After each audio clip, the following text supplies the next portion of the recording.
Minha diretoria, enfim, termina a final de 2008 e o Fluminense é campeão da Libertadores da América no Maracanã para a sua torcida, para a torcida do Boca. Chupa essa, argentinos. Parabéns pro Flusão, para você, torcedor do Fluminense, que tanto me dá audiência aqui, me acompanha. Eu torci muito por vocês, eu tô muito feliz por vocês merecem muito esse título e já faz 15 anos que vocês merecem esse título e não agora. Isso é só uma correção histórica de algo que já deveria ter acontecido, é quase como dar uma Copa do Mundo para a Holanda, né? Esse título era de vocês em 2008, foi tirado muito por causa da arbitragem e mediaticamente nunca foi dito isso na medida que deveria, por tudo que o Hector Baldassi fez naquele jogo contra o Fluminense. E hoje, de novo, nós tivemos um árbitro tendencioso, o Rodan fez tudo o que ele podia para complicar o jogo pro Fluminense, mas o Fluminense conseguiu hoje superar muita coisa mesmo.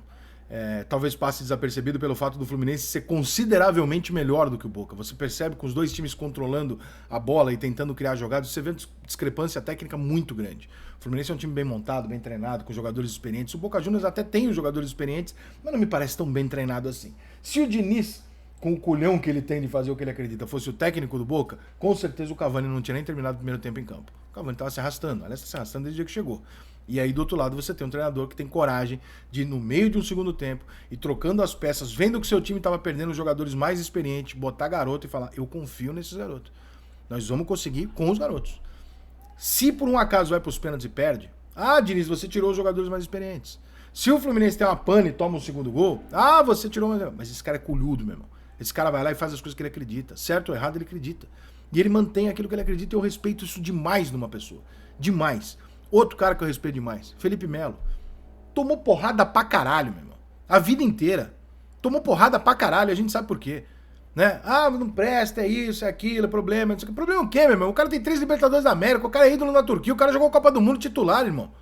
Quem é você pra falar do cara com desprezo? O cara é um monstro no que ele faz. É um monstro, cara. Porra, tem que respeitar um cara desse. Mas, quando o Felipe Melo saiu do jogo hoje, teve uma lição que eu adoro no futebol.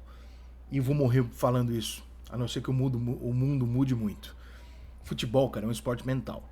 Tá? É perda de tempo. Essas discussões todas sobre tática, isso, aquilo, tal, isso é plano B. Isso é a segunda coisa. O primeiro é gestão de pessoas e mental.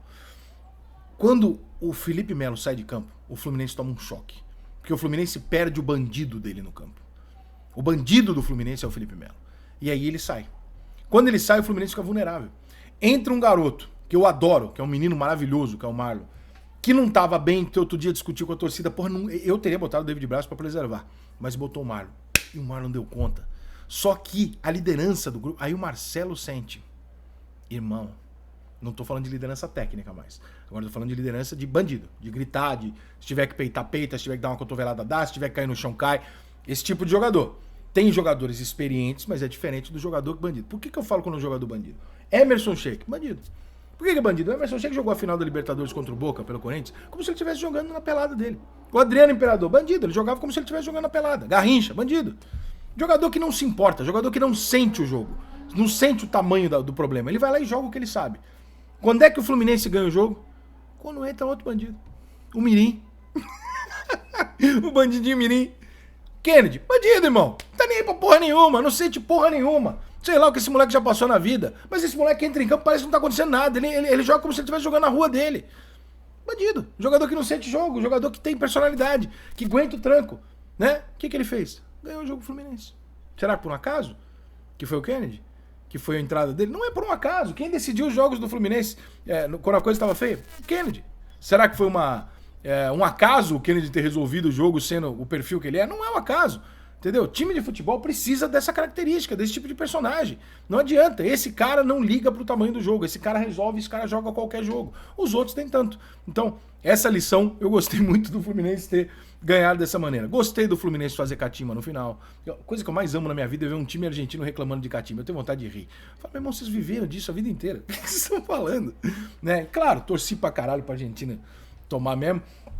Tomou bem tomado, o Boca não podia ser campeão. Um time que empata todos os jogos não pode ser campeão. Desculpa, esse time não pode ser campeão.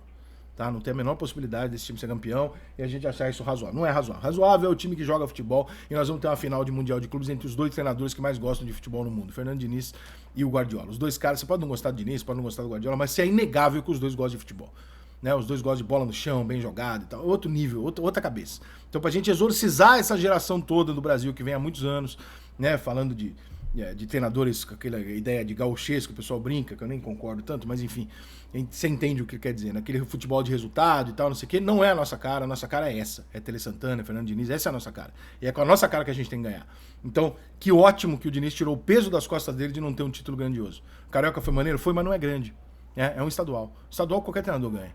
Então, quando o Diniz ganha a Libertadores, irmão, do jeito que ele ganhou, contra o Boca, tendo tirado do Internacional, do jeito que tirou e tal, irmão, esse cara tirou 20 quilos dele. A seleção brasileira agora vai ser dirigida por um campeão da Libertadores. Muda o cenário para todo mundo, para a seleção, para o Diniz, etc.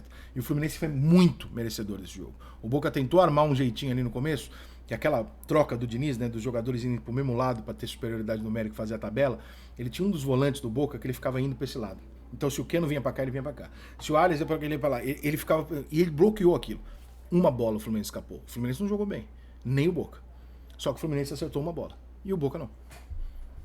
E o Boca, quando acertou, mesmo com a arbitragem louca pra ver o Boca Juniors campeão, puta que eu pariu, hein, Rodan? Pelo amor de Deus, hein? Se pudesse, dava. Se não tivesse válido, dava um pênalti. Teve um pênalti no Fluminense também. Um pênalti, não, desculpa, uma expulsão, né? Porque o cara deu uma cabeçada no Ganso e o VAR não viu, ou não quis ver. Ele só teve que ir lá no final do jogo expulsar porque o cara deu um tapa na cara do Nino, senão ele fingia que não viu também. Agora... independente da arbitragem, das circunstâncias, né, o jogo difícil, o Fluminense fez o gol, mas assim, no minuto mais certo do mundo. Porque o Fluminense não estava bem. Naquele momento do jogo, o primeiro tempo, o Fluminense estava começando a encontrar dificuldade, errar passe bobo. A torcida do Fluminense começou a baixar o tom, começou a ficar um jogo tenso. E aí o Fluminense acha uma jogada e faz o gol. Ali, irmão, tudo vai pro outro lado. Aí vem a perda do Felipe Melo, que é onde eu acho que o Fluminense se desequilibra um pouco psicologicamente, mas consegue corrigir ao longo do jogo e ganhar esse título merecidíssimo, tá? Então, é isso, eu vou fazer textos e vídeos, vou falar sobre o jogo, óbvio, vou repercutir, já fiz live, etc. Esse aqui é o vídeo para falar da decisão especificamente e quero encerrar ele parabenizando aqui todos os meus amigos tricolores, que há 10 anos eu tenho um grupo grande de amigos tricolores aqui no Rio de Janeiro, que eu amo.